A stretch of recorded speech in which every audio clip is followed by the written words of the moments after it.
வணக்கம் நேயர்களே. வெற்றி படிக்கட்டு நிகழ்வுகளை தொகுத்து தருவது தான் வெற்றி படிக்கட்டு. அக்பர் அரசவையில் பீர்பால் என்று ஒரு வித்தகர், விகடகவி, சமயம் பார்த்து சொல்லுகின்ற ஆற்றல் படைத்தவர், நகைச்சுவையாக பதில் சொல்லுகின்றவர். ஒரு நாள் அக்பர் பீர்பாலை பார்த்து கேட்டார், ஒட்டகத்திற்கு ஏன் கழுத்து நீளமாக இருக்கிறது என்று பீர்பாலிடம் கேட்டார். பீர்பாலுக்கு ஏற்கனவே மன்னர் ஒரு குறை வைத்திருந்தார். அதாவது பீர்பாலுக்கு ஒரு வீடு கட்டி தருகிறேன் என்று சொல்லிவிட்டு பல ஆண்டுகளாக கட்டித்தரவில்லை. இதை எப்படியாவது மன்னருக்கு எடுத்து சொல்ல வேண்டும். இந்த பதில் சொல்லுகின்ற நேரத்தில் மன்னர் புரிந்து கொண்டு நமக்கு வீடு கட்டித்தர வேண்டும் என்ற எண்ணத்தோடு அந்த பீர்பால் சொன்னார் மன்னனிடம், மன்னா, கொடுத்த வாக்குறுதியை நிறைவேற்றாமல் இருந்தால், ஒரு மனிதன் ஒருவருக்கு இதை செய்வேன் என்று கொடுத்த வாக்குறுதியை நிறைவேற்றாமல் இருந்தால் கழுத்து நீண்டுவிடும். எனவேதான் இந்த ஒட்டகத்திற்கு கழுத்து நீளமாக இருக்கிறது என்று சிரித்து கொண்டே சொன்னாராம். அக்பர் உடனே புரிந்து கொண்டார்.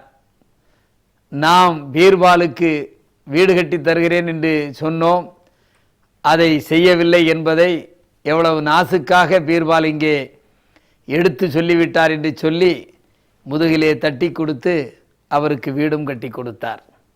எனவே ஒன்றை கேட்பதில் இருக்கின்ற நளினம், புத்திசாலித்தனம்.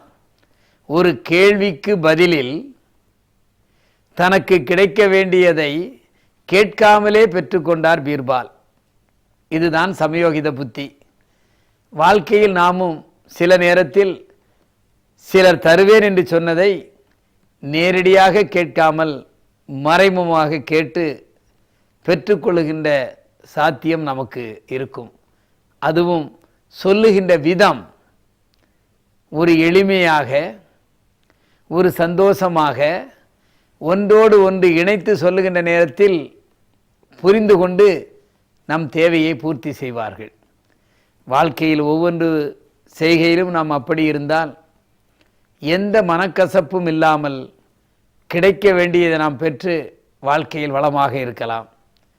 அக்பரும் பீர்பாலும் எப்படி மன்னன் உயர்ந்தவர், பீர்பால் சாதாரண மனிதனாக இருந்தாலும் அறிவும் ஆற்றலும் மன்னரோடு நெருங்கி பழகுகின்ற ஒரு வாய்ப்பு, சரிசமமாக நடக்கின்ற ஒரு நிலை அங்கே பீர்பாலுக்கு கிடைத்தது. எனவே வெற்றியாளனாக, கல்வியாளனாக, எல்லோரிடமும் இன்பமாக பழகுகின்றவன், சந்தோஷமாக இருக்கக்கூடியவனுக்கு வெற்றி நிச்சயம் கிடைக்கும். அந்த வெற்றி நிரந்தரமானதாகவும் இருக்கும். எனக்கு வாழ்வை நாம் வளமாக்க, வெற்றிகளை குவிக்க என்றும் நாம் தொடர்ந்து முயற்சி செய்ய வேண்டும். அந்த முயற்சி நமக்கு மட்டுமல்ல, இந்த சமுதாயத்திற்கும் வெற்றியை தரும் என்பதில் எந்த குறையும் இல்லை.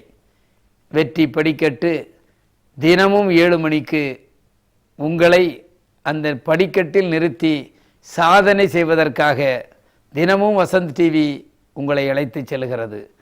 வாருங்கள், தொடர்ந்து நாம் வெற்றிக்கனியை பறிப்போம்.